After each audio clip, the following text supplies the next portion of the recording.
Greetings, it is I, Susie Q. What's showing up in the field? What's lighting you up, turning you on, and illuminating the goodness in your beautiful, juicy, juicy body, right? Super fun and groovy.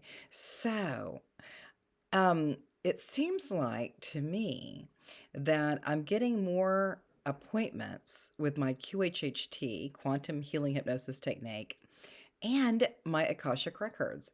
And, sometimes when we look at what we're creating, like, what is it that I'm really aspiring to do or desiring to bring into my field?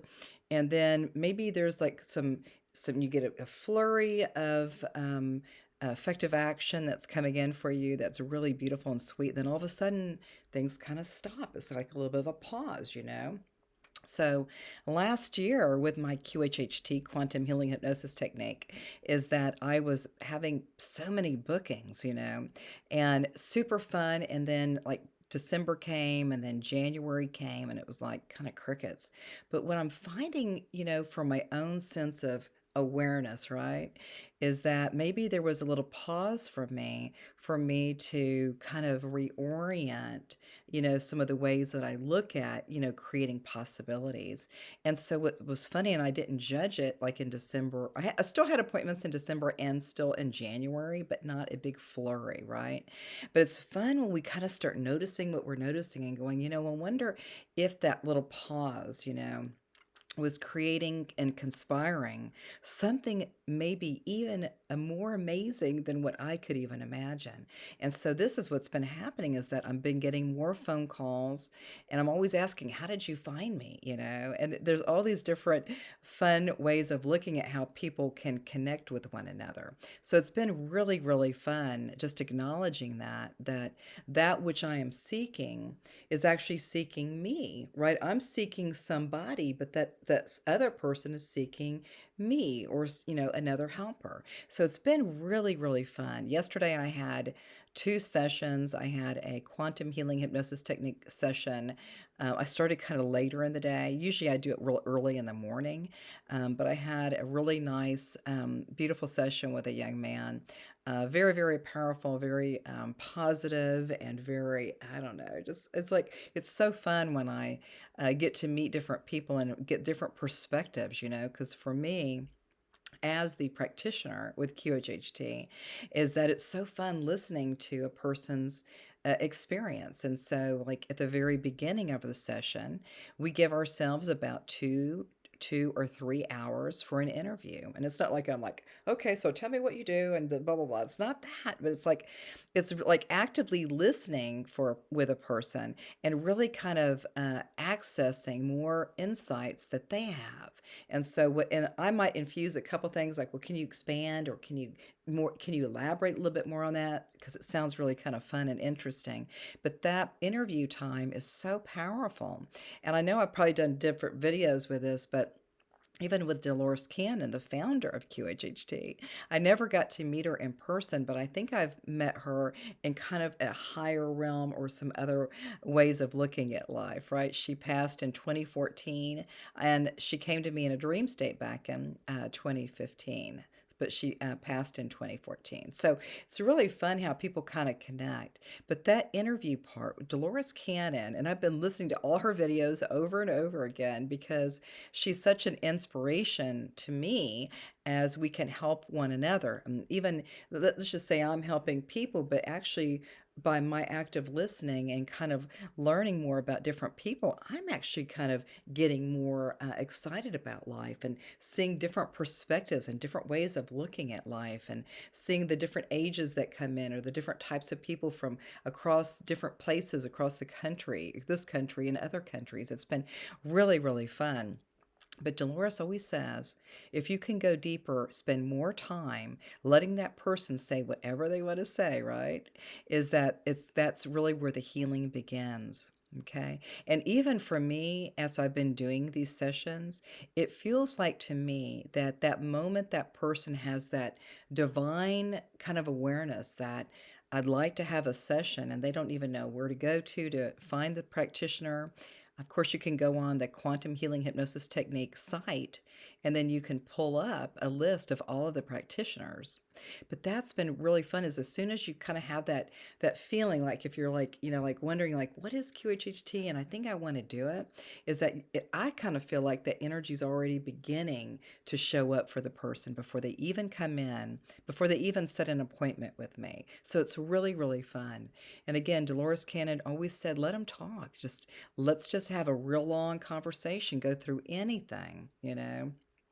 So these are really some key components to begin to initiate that self realization that the more that I talk and the more that I have a person who's actively listening and not affirming or not infusing anything, but I'm just saying it, that is a powerful way to start acknowledging more goodness in your field, right? And so that is was really, really fantastic. So and after that we go into a little bit go into where the day bed is. And so Dolores Cannon always says it should be like a bed. And I'm like, okay, I have a bed. It's a day bed. It's in my office. So I do my best to kind of clean up my office because I'm real busy with all kinds of different things. So I like to do a lot of stuff with color. So I try to hide some of my stuff because it gets kind of messy in here. But when we get back in here into where the day bed is, where my office is that we have a little time to maybe get them comfortable on the day bed. They may have their own device for the recording. I have my own device for the recording, right? And it's kind of fun. And then we might talk about a few of the other questions that they have written down. So a lot of times, we kind of ask, bring some questions. But really during the interview, I don't really even look at the questions. But when we get into where the day bed is, then we might kind of look over the questions that they've written down. And a lot of the times when we've done that and had a really nice long interview or conversation, is a lot of those conversations have already been met through just chatting, right? And sharing their life story. So that is really neat. So then the next step we do is we just go into a kind of a meditative state, right? And it's really fun. You start seeing things, you start, maybe getting more relaxed and more peaceful. And so, but it's really, really fun. And then you move into the hypnosis session, right? You kind of get in that meditative state and start seeing images and feeling things or experiencing things or feeling your own emotional states. And then that beautiful time begins with the hypnosis session. And that is a sweet spot. It's fascinating because I've been doing a bunch of these, right? And then but it's always so funny the first time a person, when we go into a past life or the current life, right, or a future life, is that we have the opportunity we have the opportunity to be a witness to something that they're observing or noticing, whether it is just pure energy, or it could be a past life or future life, or it could be nothing. There may be nothing there. So for me, it's so funny as a QHHT practitioner, I'm like going when they first start having a vision and start talking about something, I kind of like I'm kind of like a little kid, like a 5-year-old, like, oh my God, what is it? And then I'm like going, what question do I ask? What is my first question? And so it usually just comes in intuitively, right? And sometimes it's like so silly. I'm like, oh my God, like there's nothing there. So what are you feeling? What are you experiencing? So these are really neat things. And so as we go through these different past lives or these other kinds of lives as just pure energy or different things that show up, we move into the subconscious. And that's where the sweet spot is. That is that sweet, sweet, sweet spot. And that subconscious is such a helper for so many people. And it's kind of like their higher self or their soul expression. And then, but that's where we get a lot of guidance. And for me, I happen to be a body scan person.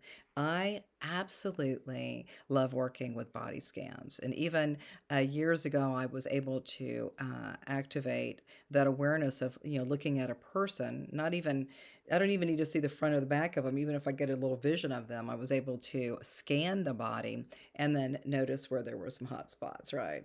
And so these are really, really great times. And I have a lot of access to a lot of different things related to anatomy and different things that I can really look at. Like if there's something that's kind of maybe they didn't bring a lot of questions, then I could use some of my beautiful resources and tools to see if we can do anything to assist them with their body. And so the subconscious is always, available.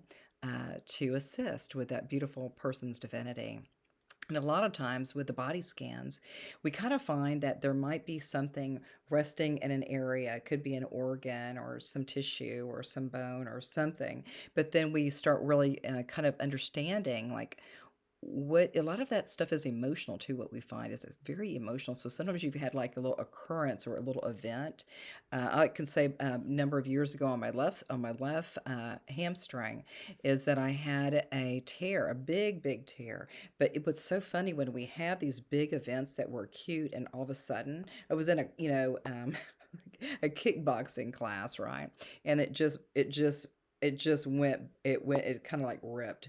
And so, but when we look at that, some of these occurrences that have happened in the body, the left side is really that feminine energy. And it is also more about past life energy as well, is that we can really take a look at what happened that day.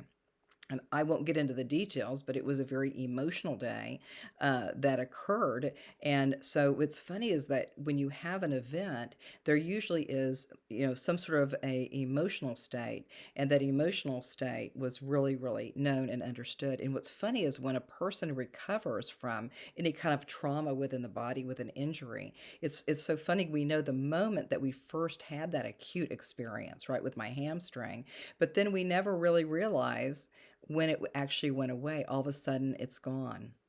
So we have all of these beautiful blends of energies helping one another to find more solutions for their body, finding more reasons, like, what is this emotion, where is it stored in my body, and what do I need to know, what do I need to discern more about the event, and what else do I need to have acknowledgement for myself, and is it okay now to release it? Let's just say some of the energy has already gone, but then you may still have some hovering energy. I call that stinker energy, right? But that's what we're really looking at with that body scan. So I think this is it. I'm really excited. It's Sunday and I've had a super day. I'm back to being a chaplain again. I do all kinds of different groups and everything. It's been a great day. And so, whatever you're creating in your field, whatever that you're kind of imagining for yourself, projecting forward into something amazing and beautiful and extraordinary, just really kind of like just sit with that energy and just begin to imagine that it's already here. That which you're seeking is. Whew, you're already in that sea of possibility, that potentiality. It's already there. It's just sitting and waiting for you to start coming up and going, here I am, here I am. And it feels good. So, anyway, I think that's it for today. Have a beautiful day and namaste.